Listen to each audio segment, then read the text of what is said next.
여러분, 오늘부터는 로마서 말씀을 새벽마다 나누게 됩니다.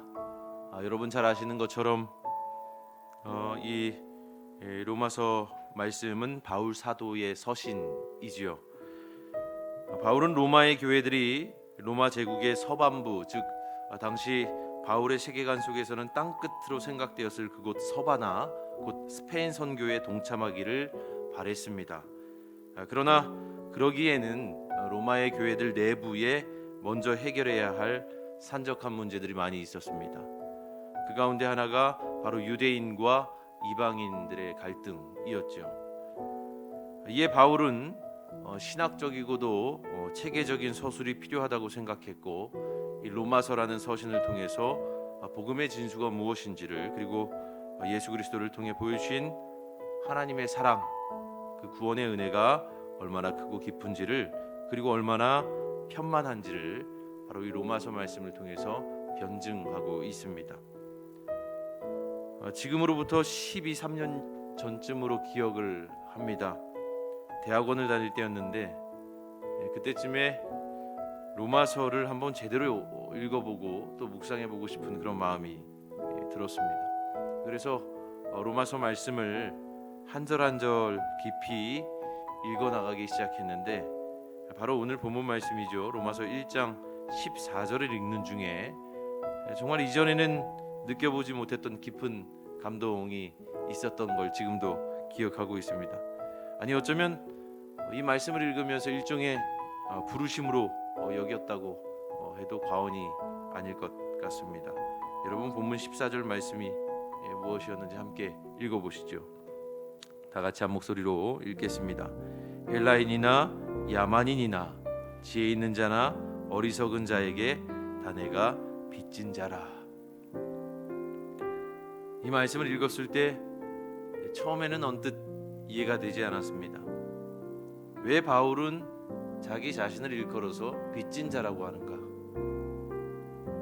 헬라인처럼 유식하고 박식한 사람들에게, 그리고 야만인과 같이 무식하고 미개한 사람들에게도, 또는 지혜로운 사람이나 어리석은 자에게도 자기가 다 빚진 자라 이렇게 얘기하고 있는데, 바울이 그렇게 생각하는 이유가 도대체 뭘까 궁금했습니다. 그래서 바울이 왜 그렇게 자기를 비하하면서까지, 자기를 빚진 자라고 하면서까지 그런 빚진 자 의식을 가지게 되었는지 알고 싶어서 이런 생각도 해봤어요. 어쩌면 바울이 변모되기 전에, 즉 예수를 알지 못하는 사울의 삶을 살았을 때 너무나도 많은 사람들에게 해코지를 했기 때문에, 그래서 그들에 대한 일종의 부채의식으로 이런 얘기를 하는 것이 아닌가라는 생각도 해봤습니다. 하지만 이걸로는 무언가 충분치가 않았습니다. 바울의 빚진 자 의식이 다 명쾌하게 설명되는 그런 기분이 들지 않았습니다. 이것저것 살펴봐도 도무지 설득력 있게 들리는 이야기들이 없었습니다. 그런데 알고 보니 답이 아주 가까운 데 있더군요. 왜 바울이 스스로를 모든 사람에 대해서 빚진 자라고 여기는지, 그에 대한 저의 의문은 단 한 단어로 다 풀렸습니다. 그 단어가 뭐냐면 바로 복음입니다. 여러분, 15절 말씀에서 바울이 이렇게 말합니다. 나는 할 수 있는 대로 로마에 있는 너희에게도 복음 전하기를 원하노라. 여기에 나오는 복음, 즉 유앙겔리온이라는 이 단어야말로 그 모든 이유가 되는 것이었습니다. 어떤 유명한 목사님이 말하기를 복음을 접하면 잘 되는 나가 된다고 했는데, 여러분, 사실 복음은 우리를 어떤 우월한 위치에 올려놓는 수단이 아닙니다. 오히려 복음은 우리를 낮은 자리로 이끌지요. 마치 바울의 경우와 같이 말입니다. 예수 그리스도라는 초월적인 인격을 만나기 전에 바울은 참 스펙이 대단한 사람이었습니다. 그는 그야말로 잘 되는 나의 표본이었습니다. 그런데 예수 체험 이후에 그는 채무자의 신세가 되었습니다. 스스로를 일컬어 모든 사람들에게 빚진 자라고 부를 만큼 말이죠. 그럼 비근한 예를 한번 들어볼까요? 여러분들의 가족과 친지들을 생각해 보십시오. 믿지 않는 가족들, 그 친지들을 향한 여러분들의 마음은 어떠합니까? 그들을 생각할 때 마음이 편안하십니까? 절대 그럴 수가 없죠. 믿지 않는 가족들, 형제들, 친지들을 생각하면 마음이 어렵습니다. 불편하죠. 나는 그리스도의 복음으로 인하여 구원받은 자라는 확신 속에 거하고 있는데, 그렇게 기뻐하며 살고 있는데, 내 사랑하는 가족이나 친지들, 곧 나의 혈육이 여전히 복음을 만나지 못하고 살고 있다면 도무지 마음이 편할 수가 없는 겁니다.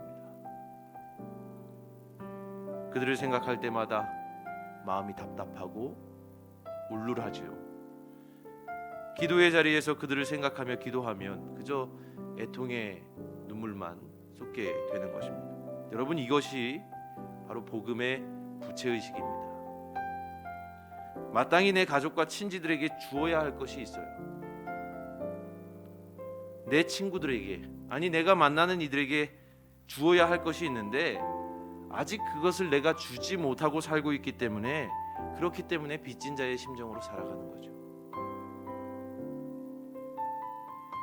내가 만난 복음을 그저 내 안에만 간직하며 살아가는 한 나는 그저 평생 채무자의 신세를 면치 못하는 겁니다.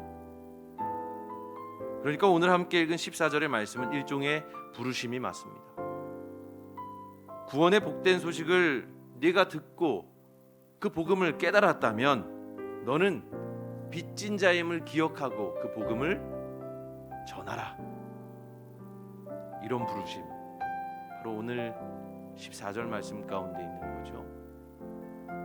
그럼 여러분, 오늘 주신 이 말씀을 붙들고 여러분들의 삶의 자리에서 빚진 자의 심정으로 살아가십시오. 그리고 기회가 될 때마다 여러분들이 만난 그 복음을 다른 이들에게 전하십시오. 구원을 주시는 하나님의 능력이 여러분들을 통해서 여러분 한 사람 한 사람을 통로로 삼아서 다른 이들에게 그 복음이 가 닿을 수 있도록 여러분 하나님 앞에 여러분들의 삶을 헌신하시기 바랍니다. 그렇게 주어진 삶의 자리에서 하나님 나라의 지경을 넓혀가는 우리 모두가 되기를 주님의 이름으로 축원합니다.